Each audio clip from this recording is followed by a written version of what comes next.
Bonjour à tous et bienvenue dans ce nouveau tutoriel qui concerne la programmation Java, la programmation orientée objet Java.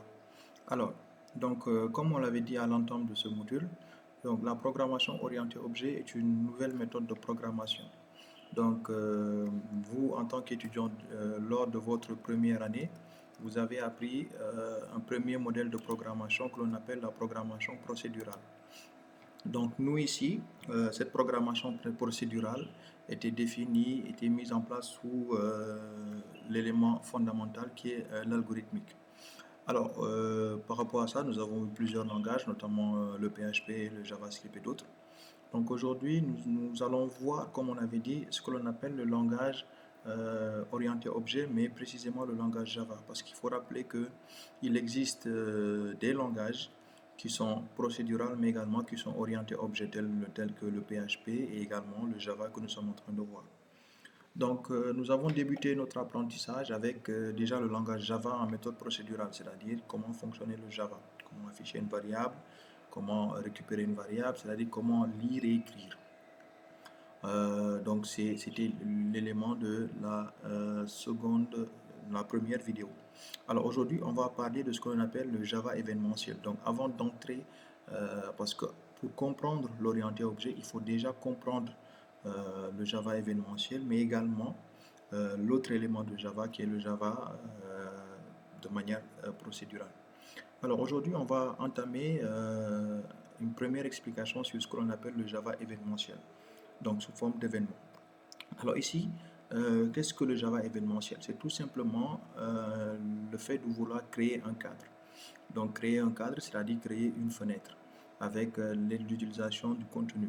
Donc tel qu'aujourd'hui, quand vous utilisez votre ordinateur, quand vous faites appel à une calculatrice, nous allons par exemple vous le montrer. Par exemple, voilà la calculatrice que vous avez ici.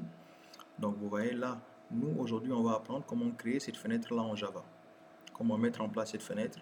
Donc étape par étape, ensuite on ira vers l'étape où comment mettre maintenant du contenu dans cette fenêtre. Alors vous remarquez que par exemple là c'est une fenêtre qui s'ouvre. Cette fenêtre là, on va voir comment la créer, comment la mettre en place en Java. Alors pour créer cette fenêtre là, on va faire appel à une librairie. Cette librairie là, elle se nomme JFrame. Donc la librairie aujourd'hui, on l'appelle la librairie JFrame, donc qui est ici. Maintenant, vous voyez, dès que j'appelle la librairie JFrame, automatiquement, sa librairie correspondant importe l'élément qui lui sert de contenu. Alors, nous ici, la librairie JFrame, on va donner un nom à cette librairie-là, c'est-à-dire le nom du cadre que l'on veut créer. Donc, c'est à vous de choisir. Vous pouvez choisir cadre, certains choisiront fenêtre. Moi, je vais choisir par exemple contour. Voilà. Donc, contour, je vais lui dire new JFrame. Voilà. Donc, là, je mets un point virgule. Voilà. Donc, en faisant ça, qu'est-ce que je viens de mettre en place? Donc là, je demande tout simplement à Java d'aller me chercher la librairie qui va nous permettre de créer le contour. Donc, cette librairie qui va nous permettre de créer le contour va créer, mais va appeler cet élément contour. Donc, ce frame-là, contour, donc ce cadre va s'appeler contour. Donc, je rappelle que l'élément en gris ici est le nom que vous choisissez. Donc, vous êtes libre de choisir ce nom-là. Alors, à ce niveau-là, sur cette ligne, la ligne 9, quand on écrit ce code-là, le cadre est créé. Le cadre est déjà créé. Maintenant, ce qui lui manque dans ce cadre-là, c'est l'affichage à l'écran. Donc, pour que vous, moi en tant qu'utilisateur ou vous en tant qu'utilisateur, pour que vous puissiez le voir. Alors, pour que ce cadre-là s'affiche, on va appeler le nom du cadre. Donc, on va dire contour. Et ensuite, on va mettre point et lui appeler une variable qui est appelée setVisible. Donc, setVisible. Donc, on lui demande ici de rendre visible le cadre. Alors, ici, dans les parenthèses, on doit mettre un booléen, soit vrai ou faux. Donc, nous, ici, on mettra true pour indiquer à notre programme que l'on veut afficher ce contour-là. Donc, rien que ce code-là, ce premier, permet de créer le cadre, et celui-là, donc le contour.setVisible, donc la librairie setVisible affichée permet d'afficher le cadre. Alors quand je compile, donc j'appuie sur le bouton d'exécution, donc là le programme va être compilé. Voilà. Donc là, il est bulle, il est en train de concevoir le programme. Donc là, il va bientôt s'aligner. Voilà. Voilà. Donc là, automatiquement, alors vous voyez ici, il a effectué la compilation et nous avons là le résultat de la compilation. Vous voyez ici, la fenêtre, elle est là. Alors, quand je clique ici, vous avez vu, la fenêtre, elle est là. Voilà la fenêtre. Donc, il a créé la fenêtre, il a affiché la fenêtre. Maintenant, comme vous le voyez, la fenêtre ne s'affiche pas comme on le souhaite. Quand je dis elle ne s'affiche pas comme on le souhaite, c'est-à-dire, ce sera à nous maintenant d'indiquer quelle sera la taille et la position de cette fenêtre-là.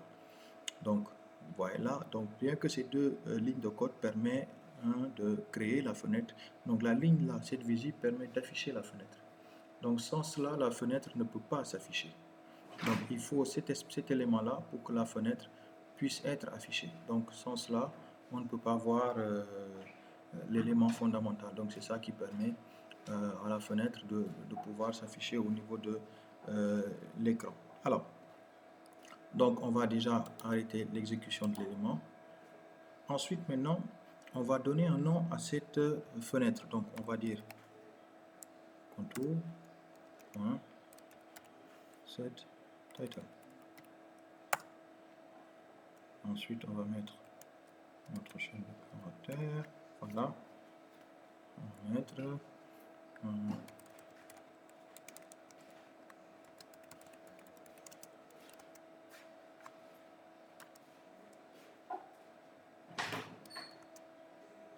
fenêtre de navigation. Voilà. Donc ici, on a mis ce qu'on appelle une fenêtre de navigation. Donc lorsque l'on valide,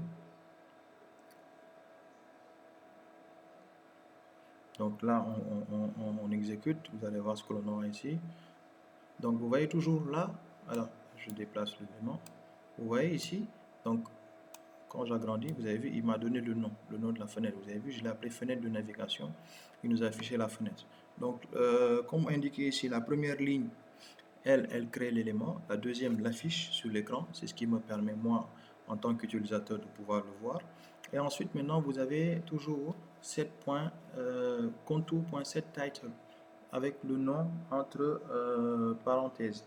Alors ici, toujours, donc quand je fais contour, ça veut dire que je suis en train d'appeler le frame, c'est-à-dire la fenêtre. Donc je dis contour.setTitle. Donc setTitle, son rôle fondamental, c'est d'aller chercher la librairie qui va nous permettre d'afficher, d'appliquer un titre sur notre fenêtre.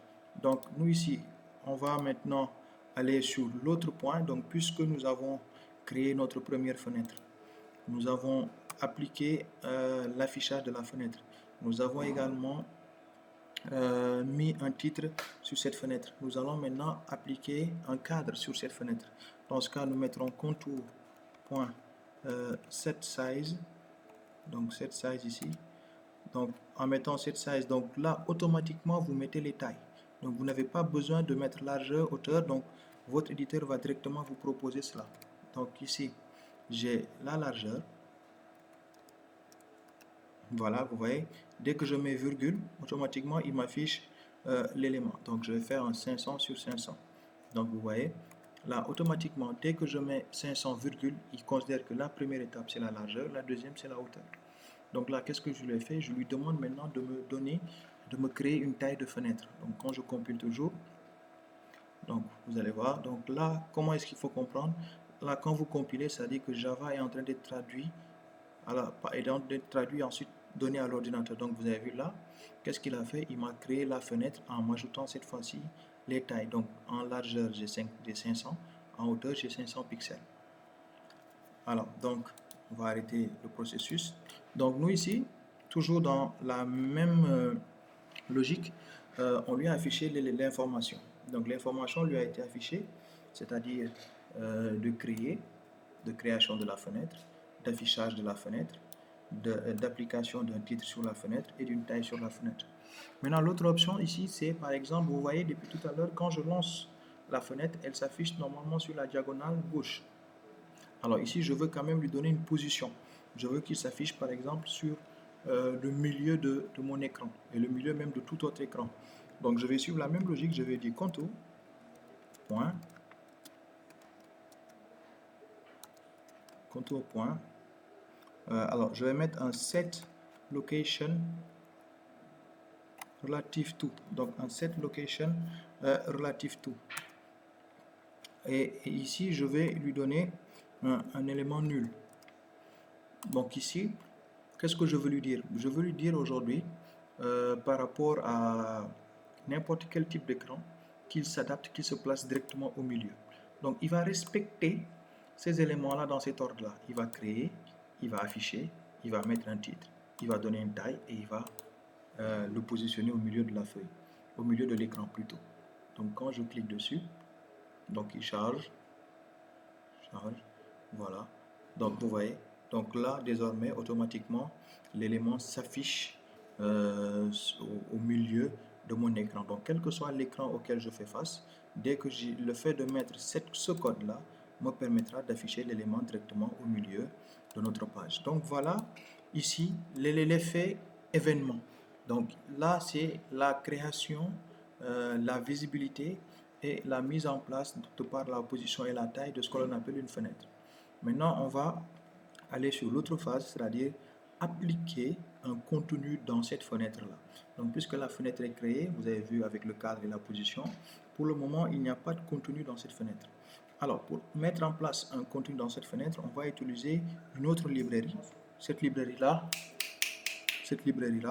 elle est appelée ce qu'on appelle un JPanel. Donc, le JPanel ici, il permet tout simplement de permettre à Java de pouvoir écrire dans une fenêtre. Donc ici on va utiliser le JPanel. Donc comme le JFrame, on va également mettre, on va choisir un élément, donc on va l'appeler écriture.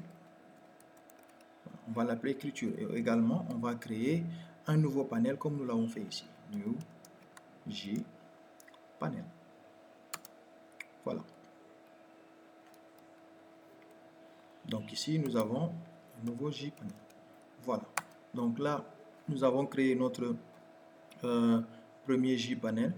Donc ici, il va créer le processus d'écriture dans la fenêtre.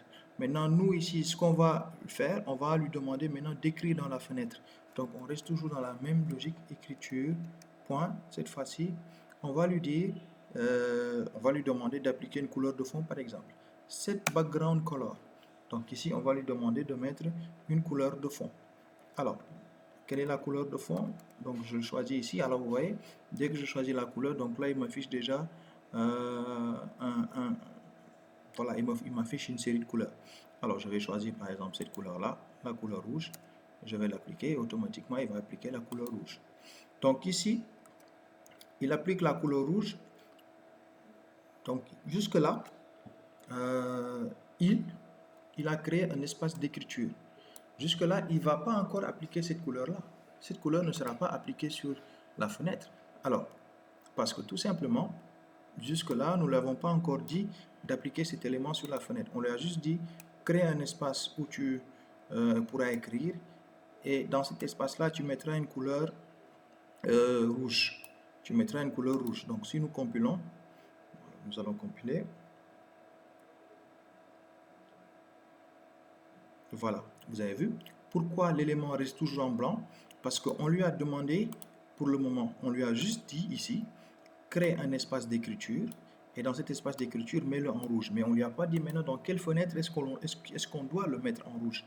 Maintenant, pour lui indiquer la fenêtre dans laquelle il doit mettre cela en rouge, on va appeler la fenêtre, donc on va appeler contour, et on va lui mettre un point, set content. Set content. Voilà, donc set content, et ensuite maintenant on va lui dire quel est le contenu qu'il doit mettre. Donc ici le contenu on l'a appelé écriture. Donc ici on lui dit prends le contour, c'est-à-dire prends la fenêtre qui se nomme contour et mets le contenu écriture dedans. Et qu'est-ce qu'il y a dans écriture? Donc une couleur de fond rouge. Et ensuite maintenant on va lui demander à ce que cet élément-là soit visible, comme tout à l'heure. Contour set visible, et on va lui dire true. Voilà, pour qu'il affiche le contenu, de l'élément. Donc ici, alors set content, non, c'était set visible. set visible, voilà, c'était set visible, voilà, true. Voilà, donc là, on lui a dit maintenant ici, crée un élément, crée un espace d'écriture, crée une couleur de fond, couleur rouge, prends cette couleur de fond, mets-le dans le contour et rend le contour visible. Et quand on compile, normalement, on doit avoir un cadre avec notre titre et une couleur de fond de couleur rouge. Voilà, donc vous avez vu. Donc dans ce cas-là, nous avons notre fenêtre avec une couleur de fond de couleur rouge. Donc voilà pour ce tutoriel donc de Java événementiel. Donc à partir de l'autre vidéo, on verra maintenant comment mettre des chaînes de caractères, comment mettre du contenu et comment mettre des boutons dans un cadre en utilisant le langage Java. Merci.